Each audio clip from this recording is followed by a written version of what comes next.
Stéphane Artano pour le groupe RDSE.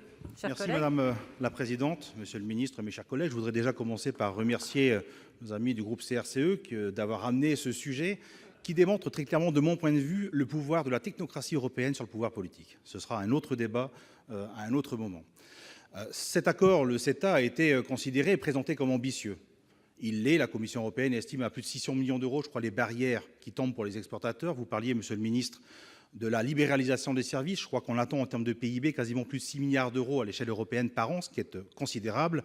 Pourtant, cet optimisme, et le vôtre, et je sais qu'il est sincère, n'est pas partagé par tous. Et je pense que mon collègue Fabien Gay l'a évoqué, notamment au niveau français. C'est sans doute le premier paradoxe de cet accord.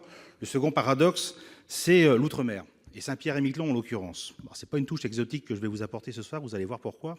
Saint-Pierre-et-Miquelon, c'est une collectivité de l'article 74, associée à l'Union européenne et qui bénéficie à ce titre de 26 millions d'euros de crédits européens pour son développement et son insertion dans la région.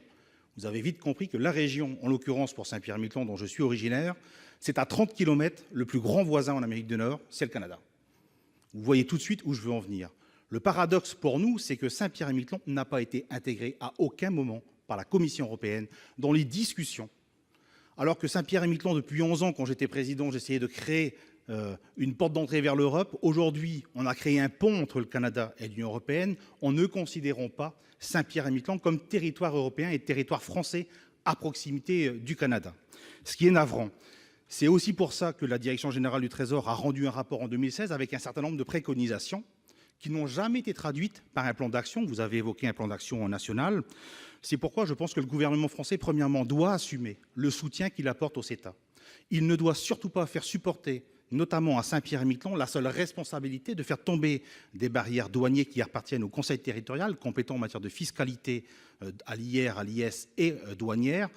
C'est pour cela, Monsieur le Ministre, que j'aimerais savoir si vous êtes prêt, premièrement, à assumer cette responsabilité de soutenir le CETA et, deuxièmement, d'engager et de signer avec les acteurs locaux un plan d'action qui permette de préserver Saint-Pierre-et-Miquelon de son voisin canadien. Je vous remercie. Merci, cher